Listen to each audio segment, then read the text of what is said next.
All right, well, welcome back to my channel. It's 2024 and it's a new year. Have you made some New Year's resolutions that you've already broken? Did you promise yourself you would focus on better health this year? Or did you say to yourself, I want to eat right and I want to do things differently this year? Well, if those things pertain to you, keep watching. Today, we're going to talk about how to have better health in 2024. Well, welcome back to my channel. I'm duPont. I'm a board-certified gynecologic oncologist, and today I'm going to talk about how to have better health in 2024. I was watching a podcast from Dr. Sanjay Gupta on CNN last year. He did a nice series on aging, and a couple of things that he talked about that I realize are so important, and I tell patients all the time, but I want to just put this video out just to remind you on some of the things we need to think about as we all strive to have better health in 2024. The first thing is how we nourish ourselves.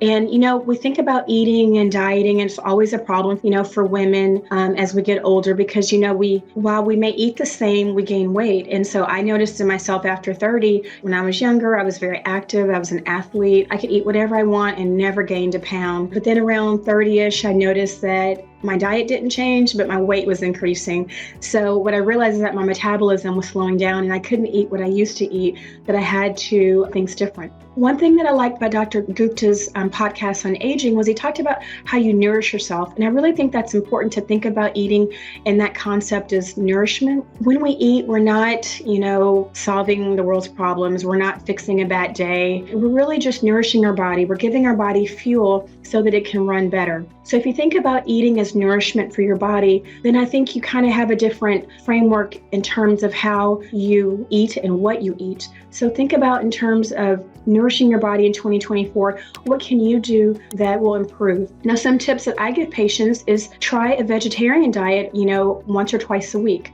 It's hard to say I'm going to go vegan or I'm going to be vegetarian all the time, but we can do it, once or twice a week. And making those simple changes really does make a long-lasting impact. And then, I bet if you do it for 1 or 2 days, you'll realize, oh, that wasn't that hard at all. It does mean being mindful of what you eat. A lot of times I realize if I'm going to have a vegetarian diet, I really need to meal prep, or I need to think about what I'm going to eat, because, there's so many fast food restaurants in the US, and it's hard to get off track if you don't, think about what you want to eat or plan your meals for the next day in advance. Because if you don't plan, then a lot of times it's really hard to stay on a healthy diet. So outside of, try to eat vegetarian once or twice a week, try to add more fish into your diet, definitely fatty fish, and try to eat less meat. Now, meat isn't bad in itself, but I feel like our portions over the years are so large. I remember when I was little, we would eat, let's say, had a bag of chips for lunch. It was a little bitty bag. Now I see when I go to the grocery store, these huge grab bags that we eat in one setting, and they're like 4 times more than what we ate, 20, 30 years ago.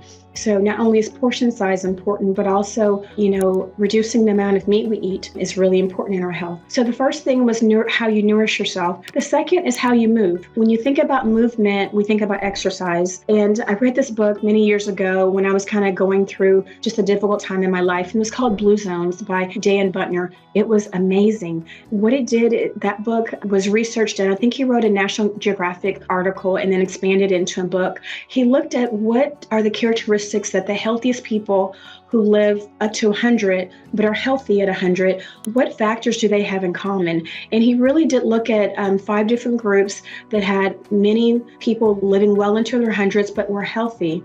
He looked at their habits. One of the things he found was their diet, of course, more plant-based diet, but also movement. They were all active, whether it's gardening or walking. They were very active through their whole life. And so that book is a great book. If you haven't read it, I'll put a link in the comment box below. You can get it on Amazon.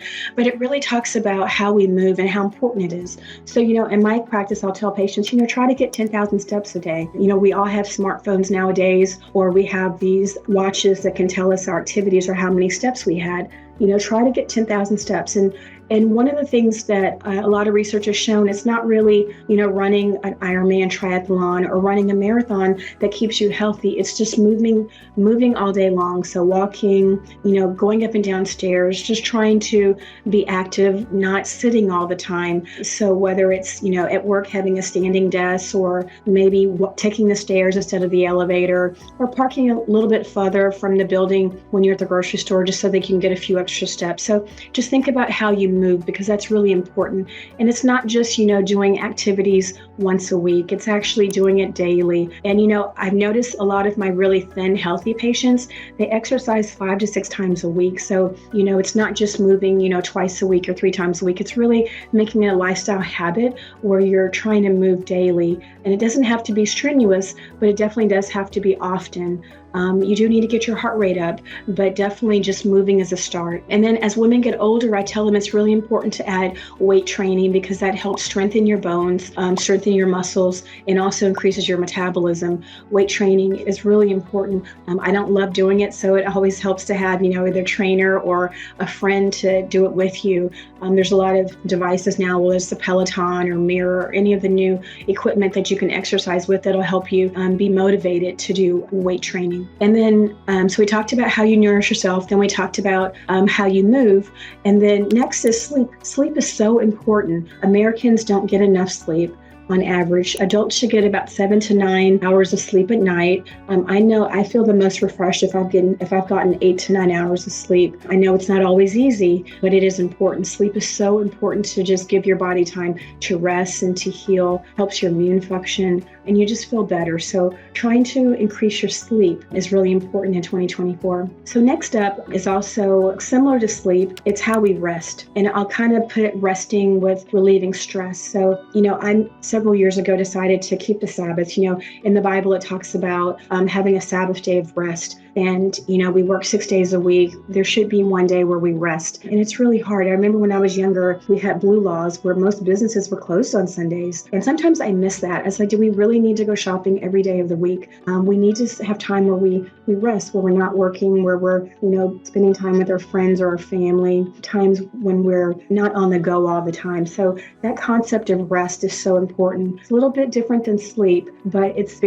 related, but it's very important. So as you think about having, better health in 2024, just keep in mind, what you do on a day-to-day basis. Think about how you nourish yourself. Think about how you move, and think about how you sleep. Think about how you rest. I guarantee if you focus on changing those 4 things, and they're really simple and easy to do, but it will take being intentional about it, putting the efforts. Like, I want to be healthy. I want to live a productive life. Notice one thing, that's really important is that you can have all the money in the world, but if you don't have your health, you really don't have much. And so definitely just make it a priority to think about how you nourish yourself. Think about how you move. Think about increasing your amount of sleep. You can be more refreshed in the morning, and think about how you rest, and think about having that Sabbath day where you just have a day that's family day, or that's a day of rest and relaxation. All right, well, that's all I have for you today. If there's anything that you've noticed that has helped you improve your health this year, or if you have some New Year's goals that you want to have us help you be accountable for, just put them in the comments below, and I'll see you next time.